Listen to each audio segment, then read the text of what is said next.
Во саботното издание на регионалните вести ќе гледате.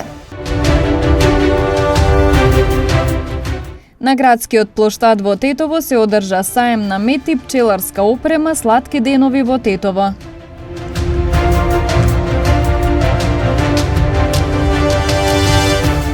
Од 3 до 7 октомври лабораторијата Лаур ќе нуди бесплатно пакет анализи за лицата над 60 години.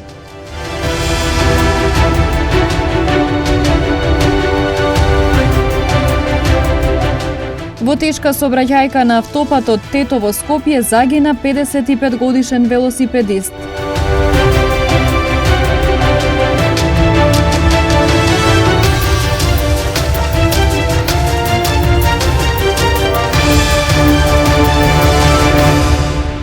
На градскиот плоштад во Тетово се одржа саем на мед и пчеларска опрема Сладки денови во Тетово. На него своите производи ги представија пчелари и компании од Полошко. Со цел промоција на природниот и квалитетен мед, денес во Тетово се одржа саем на мед и пчеларска опрема Сладки денови во Тетово. На настанот беа доделени и наградите на неодамнешниот меѓународен фестивал на медот. Саемот се одржава трета година поред, Сладки денови во Тетово, на кој што учесници се пчелари, претежно има 20 учесници, претежно се од Полошкиот регион, пошто ни така наш саем Полошкиот, и правни субјекти и фирми кои што продаваат пчеларска опрема. Целта ни е за да го промовираме тука медот, да докажеме дека имаме квалитетен мед, значи затоа и го правиме надпреварот да се истакнеме секаде каде што учествуваме, низ земјите во соседните земји и во странство, секаде добиваме високи награди за нашиот регионски мед, шарскиот мед поготово, костеновиот мед секаде ценет, така да и планинската ливада е исто ценета. Пчеларите велат дека ваквите саеми се одлична можност да ги презентираат нивните производи. Саемот на мед е многу добро нешто што се одржува за нас, посебно пчеларите од нашиот регион, да ги промовираме нашите производи, да покажеме што сме работеле цела година, што сме произвеле за да може да го видат конзументите и потрошувачите она што ние го работаме автоматски. Инаку годината може да речеме дека поминавме солидно, може да кажеме и добро, во споредба со претходните неколку години кои што беа доста послаби. Сега тоа е природа, значи кога природата има и пчелите тоа го искористуваат колку што е можно подобро. Пчеларите велат дека иако има покачување на цената на медот во споредба со другите прехранбени производи, цената е солидна, затоа што медот се користи во помали количини. Поскапувањето на пчелните производи се должи на растот на трошоците во пчеларството. Една тегла мед моментално, како што гледам и кај мене, кај другиве колеги изнесуваат 800 до 900 денари, која што цена е солидна цена за овие поскапувања кои што се моментално. Зашто една тегла мед до 2 тегли мед месечно да ги конзумира четворочлено, петочлено семејство, во текот на цел месец може да помине за секојдневно да се користи во оброк, во чај, во млеко за децата наутро. Со оглед на ова се што е сега околу пчеларство поскапено, медот е ефтин. Ако е прав, мислим, ако е прав мед. Медот е ефтин. Треба да биде поскап. Затоа што цените на, да речемо, на средствава за заштита на пчелите се покачени за 100%. Да пример, еден кас што бил минатата година 1500 денара, тоа е литар што го користиме за заштита на пчелите на природна база изработен, сега е 50 евра и доаѓа увозен од други држави, од Србија или од други места. Од Сдруженијето на пчелари Полошки мед велат дека растот на трошоците ги принуди голем дел од лицата кои произведуваат мед и пчелни производи да го намалат или преполуват производството. Министерот за економија Кречник Бектеши во емисијата 360 на Алсат телевизија зборуваше за енергетската криза и како Македонија ќе ја менаџира, за да се избегне недостатокот од газ и електрична енергија. Ги имавме последните преговори со бугарската страна, каде беа вклучени и представници од Европската комисија и од енергетската заедница. и тоа што го кажува до овој момент бугарската влада, значи не стои, заради тоа што имаме дозвола од Европска комисија да имаме билатерални договори и тоа е согласно правилата на Европската комисија. Тие имаат само еден проблем. Тие донеселе Energy Act во склоп на нивната легислатива дека цела производствена електрична енергија во Бугарија мора да оди на берза и тоа можат да го менуват со одлука на владата, со подзаконски акти или пак слично. Јас нема да прифатам да плаќаме базна енергија за наредните 7 месеци по цена кои се моментални во берзите. Зошто? А тоа е понудата на Бугарија. Заради тоа што јас разговарам и тоа е значи ставот на нашата влада со нивната страна за фиксна цена која ќе биде до крајот на април. И не е фиксна цена само во пикови. Фиксна цена 24 часа за секој час до крајот на април. Што значи тоа? Ако цената е 200 евра, тие во ноќните часови ќе добиват 200 евра за мегават час, а има одредени денови кога во ноќните часови електричната енергија не е повеќе од 100 евра. А во пикови, во деневна енергија, може да стигне цената 400-500 евра, но тие пак ќе добиват 200 евра. Ова е нашата понуда, ако е прифатлива за бугарската страна, ние сме окей. Ако не, продолжуваме со нашите домашни капацитети. Нашиот буџет не треба да биде користен само за субвенционирање директно, пошто на крај на краишта тој буџет се полни од нашите граѓани, од нашите вработени тука, од нашите компании и секако дека ние ќе внимаваме за тоа да не се троши така невнимателно. Од 3 до 7 октомври лабораторијата Лаур ќе нуди бесплатно пакет анализи за лицата над 60 години. Овој еднонеделен настан е организиран со цел да им помогне на оваа категорија граѓани во време на финансиска криза да продолжат да се грижат за своето здравје. На Меѓународниот ден на старите лица 1 октомври, лабораторијата Лаур соопшти дека идната недела ќе нуди пакет крвни анализи без партиципација за сите постари лица над 60 години. Целта на оваа активност е да се зголеми и насочи вниманието кон оваа социјална категорија која има реални здравствени потреби. Крвните анализи од пакетот ЛУ1 од 3, тоа е понеделник, до петок, 7 октомври, ќе ги работи без партиципација со упат од матичен лекар, упатени до лабораторијата Лаур на оваа локација и ги очекуваме сите пензионери кои што се над, односно стари лица над 60 години да бидат присутни тука, а ние со топли срца би ги пречекале и би ги услужила. Овој еднонеделен настан се организира се со цел да се помогне на старите лица во ова време на финансиска криза да продолжат да се грижат за своето здравје. Би сакала вака од целата лабораторија, од целиот тим да го честитам 1 октомври, да им посакам да останат во добро здравје и да ги поканам сите лица над 60 години да дојдат следната недела да ги направат анализите со без партиципација со упат од матичен лекар до лабораторијата Лаур на оваа локација.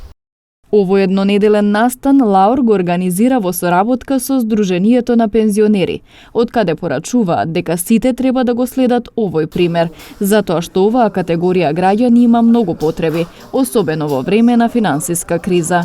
Би сакал голема благодарност да искажам на газдата, сопственикот уствари на лабораторијата Лаур, што ни овозможи денеска да го прославиме овој ден на достоинствен начин, поготово она што значи хуманост покажана од нивната страна за овој ден, а со цел сите пензионери кои што имаат потреба од лабораториски резултати, истото да го направат тука во лабораторијата Лаур.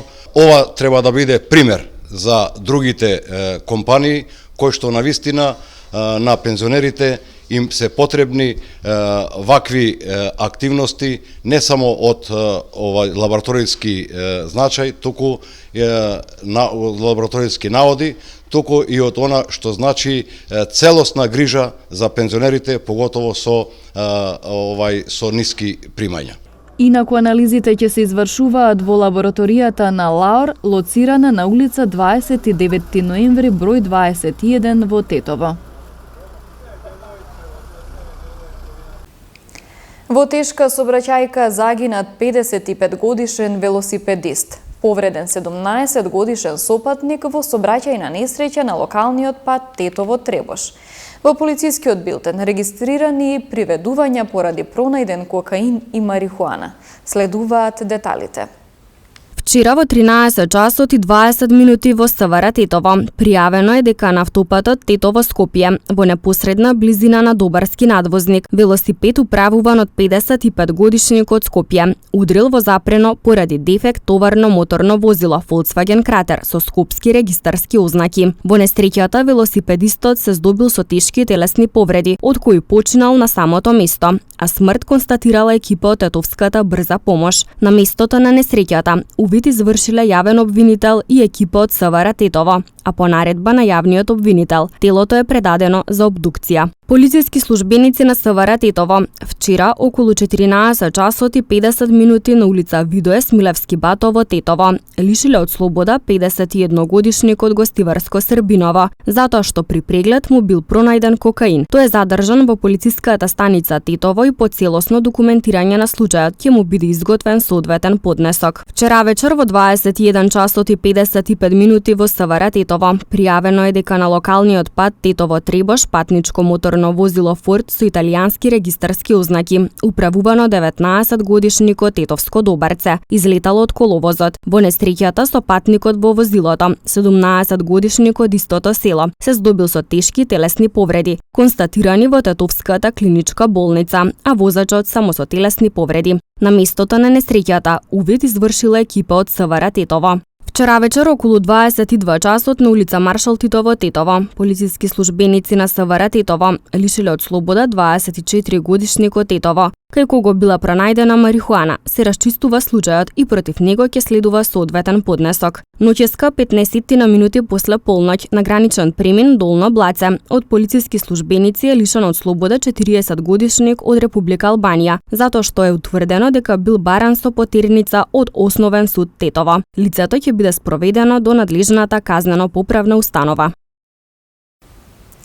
Комисијата за односи со верските заедници и религиозни групи вчера организираше трибина на тема «Како да се радуваме во кризни времиња» во соработка со верските заедници, на кое што се обратија директорот на комисијата Даријан Сотировски и представници на повеќе верски заедници во државата. Имено веќе неколку години, и младо и старо, без разлика на возраст, без разлика на убедување, припадности, афилијации разноразни, сите почувствувавме што значи и страв, што значи неизвестност. Живееме во постојана здравствена криза, на неа некако неочекувано се надоврза силна економска криза, без парицата е наше секојдневие. Кога мислевме дека тоа привршува, еве започнува енергетска криза, веќе подолго време се плашиме и од ескалација на безбедносната криза, а за кризата што ја предизвикува постојаната ерозија на општествените вредности и да не зборуваме, тоа е нешто што многу перфидно ги руши темелите на кои што почива секој современо општество. Во вакви времиња природно е човекот да нема завидно расположение, кое што мора да се согласиме и не е прашање само на неговиот карактер, туку и на неговите чувства и на неговите состојби. Човекот во вакви времиња пробува да целото свое внимание го насочи кон она што го обкружува и ценејќи дека доколку најде решение за она што го обкружува, она што е околу него, ќе најде мир и задоволство во она што е во него. Но дали е тоа така, или не е баш тоа така, или никогаш не може да биде така, можеме долго да анализираме и да разговараме, веројатно и различни мислења да развиеме. Затоа што говорниците кои што ќе ги најавиме сега за кратко, денес од различна перспектива ќе придат на суштината на проблемот, со оглед на тоа што се работи за луѓе со кариери зад себе, кои што имаат и минат труд во работа со луѓето, а тука е изворот на искуства како се третираат различни состојби.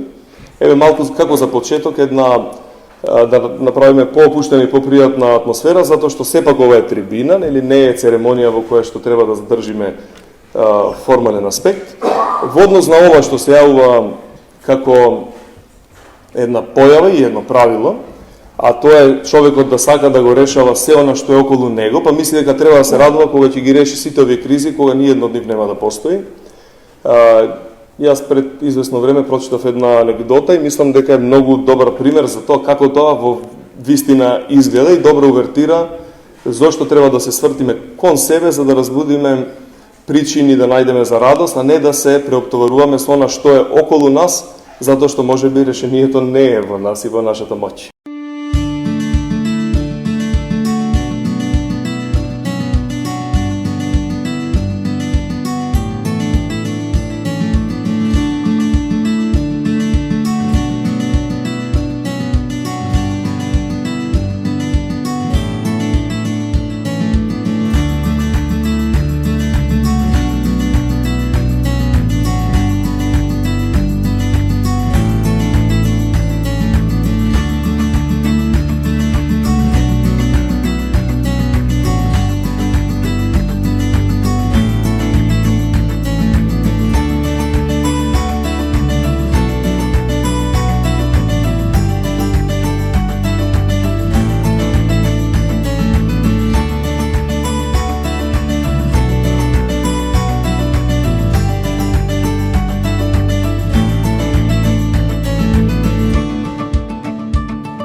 Со временската прогноза го завршуваме саботното издание на регионалните вести. Пријатно!